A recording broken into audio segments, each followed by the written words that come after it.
నమస్తే, welcome to Vishwam TV.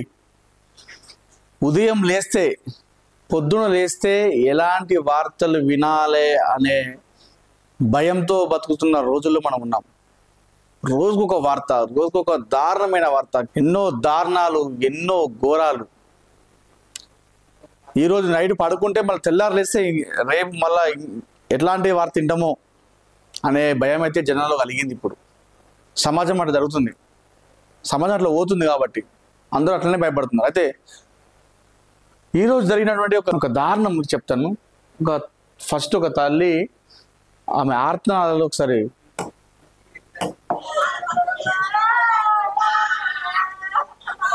ఈ తల్లి చూడండి.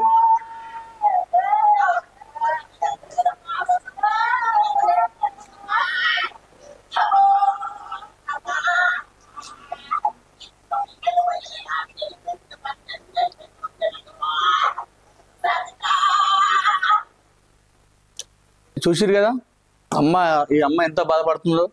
ఈ అమ్మ ఏడుపుకు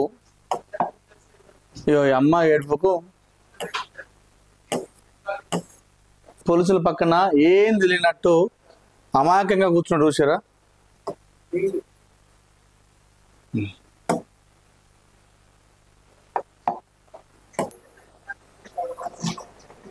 నాకేం తెలియదు అన్నాడు. ఎంత అమాయకంగా కూర్చున్నాడు చూసారా? ఇతను వీడియోలో కాకుండా మీకు ఫోటో చూపిస్తా ఒకసారి క్లియర్గా. రైట్, ఫోటోలో మీకు క్లియర్గా కనిపిస్తూ ఉంది చూడండి. ఆ అమ్మ ఏడుపు కారణం ఇతనే, స్క్రీన్లో కనిపిస్తున్నటువంటి ఈ వ్యక్తి వల్ల ఈరోజు అమ్మ అంతలా బాధపడుతుంది, అంతలా రోధిస్తుంది. అంతలా అమ్మ బాధపడడానికి, ఏడడానికి ఏం చేసింది ఇతను అని మీకు అనుమానం రావచ్చు. ఏం చేసి చెప్తా. ఇతనిది వికారాబాద్ జిల్లా, వికారాబాద్ మండలం, కామారెడ్డిగూడ గ్రామానికి చెందినటువంటి వ్యక్తి అతను.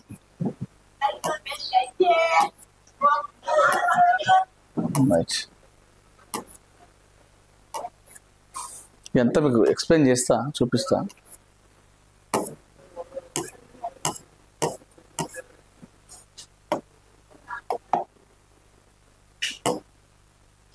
రైట్, స్క్రీన్లో కనిపిస్తున్నారు కదా. జంట ఎంత బాగున్నారు చూశారు కదా. ప్రేమించి పెళ్లి చేసుకున్నాడు. అదే గ్రామానికి చెందినటువంటి స్వాతి అనే ఒక అమ్మాయిని ప్రేమించి పెళ్లి చేసుకున్నాడు ఈ వ్యక్తి. ఇతని పేరు మహేందర్ రెడ్డి. అయితే గతంలో వీళ్ళు బోడుపల్లిలోనే శ్రీనివాస్ నగర్ అనే ఒక ఏరియాలో ఉండేవాళ్ళంట. తర్వాత మళ్ళీ వెళ్ళిపోయారు అక్కడి నుంచి వెళ్ళి, మళ్ళీ రీసెంట్గా అదే ఏరియాకి వచ్చి ఉంటున్నారు. ప్రస్తుతం ఈ మహిళ 6 నెలల గర్భిణి. ఈ గర్భిణిని ఈరోజు ఉదయం సమయంలో, అర్ధరాత్రి నుండి ఉదయం సమయంలో ఈ నీచుడు కట్టుకున్న భార్యని అతి కిరాతకంగా, అతి దారుణంగా చంపేసి రంభం తీసుకొని, అది నా భార్య 6 నెలల కడుపుతో ఉంది అంటే మనకు తెలుసు, కడుపుతో ఉంటే ఎంత జాగ్రత్తగా తీసుకుంటారు. ఒక గర్భవతి మహిళ ఉంటే మనం ఎంత జాగ్రత్తగా తీసుకుంటారు అని నడిచే విషయంలో కావచ్చు, ఎక్కడికి వెళ్ళినా కూడా మనకు చాలా జాగ్రత్తలు తీసుకుంటూ ఉంటారు. అంత విలువ ఇస్తూ ఉంటాం మనం గర్భిణీ మహిళలకు. బయట కూడా జనాలు, అంటే ఇంట్లో వాళ్ళు కాకుండా బయట కూడా గర్భిణీ స్త్రీగా చూస్తే రెస్పెక్ట్ ఇవ్వడం, లేకపోతే ఒక సీట్ ఇచ్చి కూర్చోమనడం. అట్లాంటిది గర్భిణీ మహిళ అని తెలిసి, భార్య గర్భిణి అని తెలిసినప్పటికి కూడా అతి దారుణంగా, అతి కిరాతకంగా చంపిన తర్వాత అతి క్రూరంగా, అంటే ఒక సైకోలాగా రంపెంతో తల, కాళ్ళు, చేతులు మొత్తం కూడా రంపెంతో కడిగేయడం జరిగింది. కట్ చేసినటువంటి భాగాలు ఏమైతే ఉన్నాయో వాటి అన్నిటిని కూడా ఒక కవర్లో పెట్టుకొని వెళ్ళిపోయాడు. చూపిస్తా చూడండి ఒకసారి. ఎంత దారుణం అంటే, రోజుకి సమాజం ఎటుపోతుంది, అసలు ఏం జరుగుతుంది సమాజంలో. తెల్లారు లేస్తే ఎట్లాంటి వార్తలు వినాలి. మొన్న చూసినాం, 10వ తరగతి బాలుడు ఒక బాలికను చంపడం. చూడండి, గర్భిణీ మహిళ అని చూడకుండా కట్టుకున్న భర్తే కసాయిలాగా అతి దారుణంగా, అతి కిరాతకంగా చంపేసింది. ఇది చూడండి ఒకసారి సీసీ కెమెరా మీరు మంచిగా చూస్తే తెలుస్తుంది. చంపిన తర్వాత మహేందర్ రెడ్డి తన భార్యను చంపిన తర్వాత రాత్రి సమయంలో ఎలా వెళ్తున్నాడో చూడండి ఒకసారి. ఇది వాళ్ళు ఇల్లు సంది, ఈ సందులో నుంచి వెళ్ళి బయటకు చూడండి, కనిపిస్తున్నాడా? ఇక బయటకు వచ్చి చూసినాడా, బయటకు వచ్చిండు, బ్యాగ్ వేసుకున్నాడు, బయటకు వచ్చిండు, వెళ్తున్నాడు చూడండి. రైట్, ఇదిగో స్క్రీన్లో కనిపిస్తుందా మీకు? కవర్ చేతిలో కవర్ పట్టుకొని బ్యాగ్ వేసుకొని నైట్ టైం వెళ్తున్నారు. కాలనీ వాసులు అందరూ అక్కడే కూర్చున్నారు. వీళ్ళందరికీ అప్పటివరకు ఏం తెలియదు వాళ్ళ భార్యను ఇంత ఒక దారుణమైన ఘటన జరిగింది మా ఇంటి పక్కన అన్న విషయం వీళ్ళు ఎవ్వరికి కూడా తెలియదు. మామూలుగా ఎప్పటిలాగానే కూర్చున్నారు.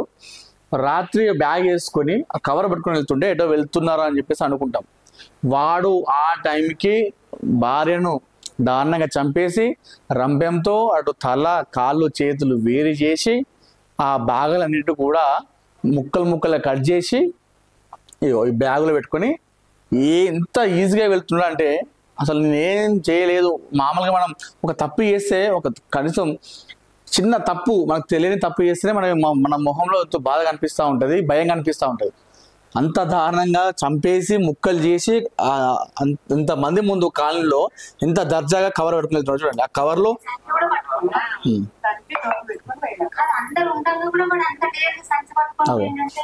అలా కాలనీ వాసులు చూసి షాక్ అవుతారు.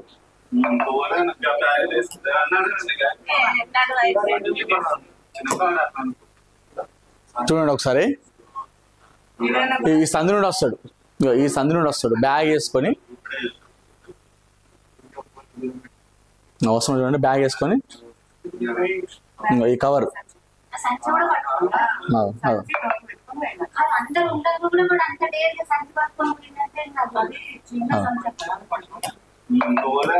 మనం ఈ మధ్య కాలంలో చూసినాం. మొన్న మధ్య బాగా వైరల్ అయింది మీర్పేటలో ఘటన.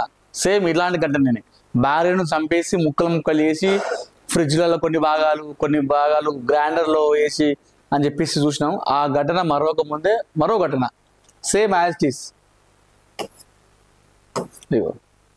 చూడండి పాపం. అయితే తరచు అప్పుడప్పుడు గొడవలు జరిగేవి వాటి ఇద్దరికి. జరిగినప్పటికి కూడా పాపం ఈమె ఏం అనకపోయేదట, మామూలుగా ఉండేవాళ్ళంట కూడా. పని చేయమంటే సరిగా పని చేయకపోయేదో, క్యాబ్ డ్రైవర్ అయితే చేస్తున్నాడట. అయితే ఈమె మహిళ కూడా ఏదో పని చేసేదట. ఎప్పుడైతే ప్రెగ్నెంట్ అయిందో అప్పటి నుంచి పని బంద్ చేసి ఇంటి దగ్గర ఉంటుందట. ఈ మధ్యకాలంలో గొడవలు అప్పుడప్పుడు అవుతున్నాయంట. కింద ఇంట్లో వాళ్ళకి బయట ఉంటారు కదా, ఫ్రెండ్స్ ఉంటారు కదా ఇంటి దగ్గర, వాళ్ళు అవుతూ ఉంటారు కదా, వాళ్ళకి మాట్లాడేదట మామూలుగా ఇట్లా గొడవలు అయితే అన్నమాట. మామూలుగా అందరూ ఏమనుకుంటారు, చూడండి పాపం ప్రేమించి పెళ్లి చేసుకుని వచ్చింది ఆమె. సరే నువ్వు ఏదో అరేంజ్ మ్యారేజ్ చేసుకున్నావు అంటే ఇష్టం లేక చేసుకుంటా ఉంటారు, అటు పేరెంట్స్ బలవంతం వల్ల చేసుకుంటుంటారు, అది అనుకుంటే అది వేరు. అది కాదు ఇక్కడ కదా. తాను ఇష్టపడబెట్టవాడు అమ్మాయి, తాను ఇష్టంతో పెళ్లి చేసుకున్నటువంటి మహిళ, తనే ఊరే ఇష్టంతో పెళ్లి చేసుకున్నటువంటి మహిళను ఇంత దారుణంగా, ఇంత కిరాతకంగా వాళ్ళ ఇంట్లో చూడండి అస్తవ్యస్తంగా అన్ని కింద పడిపోయినాయి. అంటే ఆ తోపులాటలో చంపుతున్న క్రమంలో పాపం ఆమె మహిళ సన్నగా ఉంది, మహిళ పాపం అటు ఇటు ఉరికినప్పుడు అంత అన్ని కింద పడిపోయినాయి.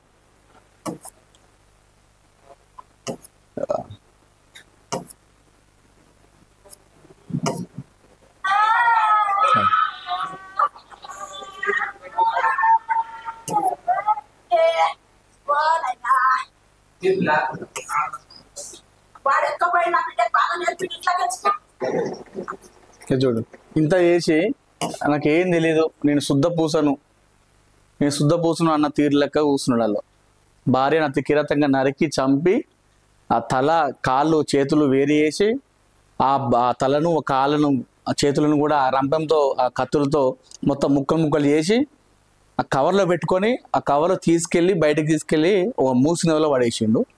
కానీ చూడండి, ఇందులో శుద్ధ పూసలాగా నాకు ఏం తెలియదు, నేను అమాయకుడిని మంచోని అన్నట్టుగా అలా కూర్చొని చూస్తున్నాడు.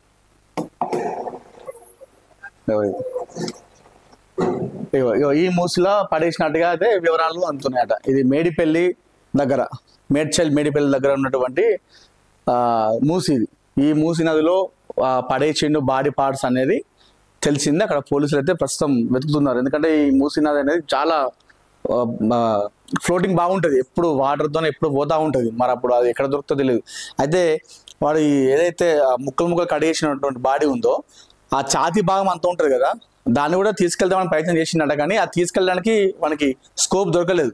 అంటే అంత పెద్దగా ఎట్లా తీసుకోపోవాలని చెప్పేసి దొరకక ఆ ఛాతి భాగం అంతా కూడా అదే ఆ ఇంట్లోనే ఎక్కడైతే మర్డర్ చేసిండో అదే ఇంట్లో పెట్టి ఓన్లీ తల కాళ్ళు చేతులు మాత్రం ఆ కవల పెట్టుకొని తీసుకెళ్ళాడు. వీడు ఇతనే మహేందర్ రెడ్డి, ప్రేమించి పెళ్లి చేసుకున్నటువంటి గర్భంతో ఉన్న మహిళ, మళ్ళీ 6 నెలల గర్భిణి అంట. ఇంకొక 3 నెలలు అయితే వాళ్ళ బాబు పాప. ఎంత దారుణం ఇది, ఎంత ఘోరం చూడండి, ఎంత బాగున్నారు. ఎవరితో మాట్లాడకపోయేవాడు, అందరు కాలనీవాసులు అంటారు ఎవరితో మాట్లాడకపోయేవాడు, వచ్చేవాడు పోయేవాడు. అతని చూపులు కూడా అతను చూస్తే కూడా అంత వెరైటీగా అనిపించేది అని చెప్పేసి చాలా మంది అక్కడ చెప్తున్నారు. సో అంటే సరే, వీళ్ళ విషయంలో ఏం జరిగిందో మనకు తెలియదు, కానీ వీళ్ళిద్దరి విషయంలో ఏం జరిగిందో తెలియదు, కానీ అంటే కొన్ని విషయాలు తప్పులు ఎక్కడ జరుగుతాయి చెప్తాను నేను.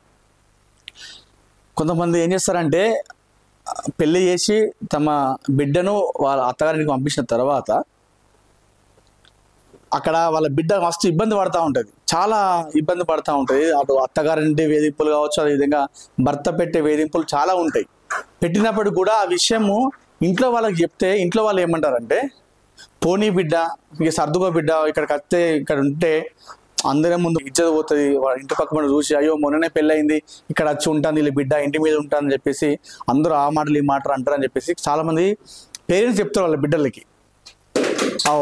అట్లా చెప్పినప్పుడు ఏంటంటే వాళ్ళ ఆ పరిస్థితి బాగా ఎక్కువైపోయేసరికి ఇక్కడ నా సిచ్యువేషన్ ఎట్లా ఉంది, భర్త వాళ్ళ ఇంటి దగ్గర అమ్మ వాళ్ళకి చెప్తున్నామో అమ్మ వాళ్ళేమో ఇంటికి పోతే వాళ్ళ పరువు పోతుంది, అందరూ చుట్టుపక్కల వాళ్ళు చూస్తారు అని చెప్పేసి అప్పుడు ఎలాంటి దారుణాలు జరుగుతాయంటే ఇలాంటి. అయితే బాధ భరించలేక ప్రెషర్ ఎక్కువై సూసైడ్ అనేది చేసుకుంటారు. లేదంటే ఇన్నిసార్లు ఫోన్ చేసి ఇంత బాధ ఉంది అని చెప్పినప్పటికి కూడా పట్టించుకోకపోతే అమ్మ నువ్వు ఉండమ్మా అక్కడనే, ఇక్కడ ఇంటి మీద వచ్చి ఉంటే మంచిగా ఉండదు, ఆ ఇంటి పక్క పండులు వాళ్ళు ఇల్లు చూస్తే పరువు పోతుందమ్మా అని ఆ బిడ్డకి చెప్పినప్పుడు ఏమవుతుందంటే ఆమె బాధలు వీళ్ళు అక్కడే ఉంచేసరికి ఏం చెప్పుకోలేకపోయేసరికి ఇట్లా భర్త కావచ్చు లేదంటే అత్తగారింటి వేధింపుల వల్ల ఇట్లా మర్డర్ కావాల్సినటువంటి సందర్భాలు కూడా జరుగుతాయి. అది మొత్తానికి అయితే ప్రేమించి పెళ్లి చేసుకున్నటువంటి మహిళను, కట్టుకున్న భార్యను కసాయిగా అతి దారుణంగా కత్తితో రంభంతో ముక్కలు చేసి నరికి చంపినటువంటి ఘటన ఈరోజు మేడ్చల్ జిల్లా బోడుపల్లిలోని శ్రీనివాస్ నగర్లో జరిగింది. ఈ ఘటన చాలా మంది ఆ కాలనీ వాసులు భయపడుతున్నారు. ఒక్కసారిగా మా పక్కన ఉన్నటువంటి వ్యక్తి ఓ రోజు అటు ఇటు తిరుగుతుండేవాడు, ఇంత దారుణం చేశాడా అని చెప్పేసి చాలా మంది భయపడుతున్నారు. ఒక్కసారి ఉలిక్కి పట్టింది ఆ గల్లీ అంతా కూడా. సో మొత్తానికైతే ఇది పోలీసులు విచారిస్తున్నారు. ఆ తల్లి బాధ ఎవరికి వర్ణాతీతం అది. సో ఇట్లాంటి ఏదైనా ఉన్నప్పుడు మనం ముందు టైంలోనే, అంటే ముందు కొంచెం మనం జాగ్రత్తగా తీసుకొని ఇలాంటి వాటి మీద ఫోకస్ చేయకపోతే మాత్రం ఏదో ఒకటి మాత్రం ఇబ్బంది పడే అవకాశాలు వస్తాయి. సో మీ వాళ్ళు అంటే మీ బిడ్డ కావచ్చు లేకపోతే మీకు తెలిసిన వాళ్ళని మహిళ వాళ్ళ అత్తగారింటి దగ్గర కావచ్చు భర్త దగ్గర వేధింపులకు గురైతే అది ఏంటో వెళ్ళి తెలుసుకొని ఆరా తీయండి. లేదు బిడ్డ కామన్ అవుతాయి, అత్తో మాట అంటది, మామ మాట అంటాడు, భర్తకు మాట అంటాడు, పెళ్ళైనాక సర్దుకోవాలి, ఇవన్నీ కామన్ బిడ్డ, నువ్వు దానికి దీనికి అది ఇంటికి వచ్చి కూర్చుంటే ఇంటి మీద ఉంటుంది బిడ్డ అని చెప్పేసి ఆళ్ళీళ్ళు పక్కనింటి వాళ్ళు ఆళ్ళీళ్ళు అంటారు అని చెప్పేసి మీరు అట్లా ఉంటే మాత్రం వాళ్ళు సూసైడ్ అని చేసుకుంటారు, లేకపోతే ఇట్లాంటి ఘటనలు జరుగుతాయి. సో మొత్తానికైతే ఈరోజు జరిగినటువంటి ఈ ఘటన చాలా మంది అసలు షాక్ గురవుతున్నారు. ఉలిక్కి పడింది ఆ ప్రాంతం అంతా కూడా. మనం చూసినాం మీర్పేటలో సేమ్ ఇలాంటి ఘటననే. భార్యను ముక్కలు చేసి ఫ్రిడ్జ్లో గ్రైండర్లో 75 ముక్కలు చేసి ఇష్టం వచ్చినట్టుగా చేసిండు. అలాంటి ఘటనే అది ఇంకా మర్చిపోలేదు చాలా మంది కూడా. సేమ్ అలాంటి ఘటనే మళ్ళీ ఈరోజు బోడుప్పలో జరిగింది. మొత్తానికైతే పోలీసులు విచారిస్తున్నారు. ఆ తల్లి అయితే నాకు న్యాయం జరగాలి, నా బిడ్డను అట్లా చేసిన కూడా ఇదే తరహాలో శిక్ష వేయాలని చెప్పేసి ఆ తల్లి అయితే రోధిస్తుంది. సో దీన్ని మరి పోలీసులు ఎట్లా విచారించి దీన్ని ఏ విధంగా చూస్తారో మనం వేచి చూడాలి.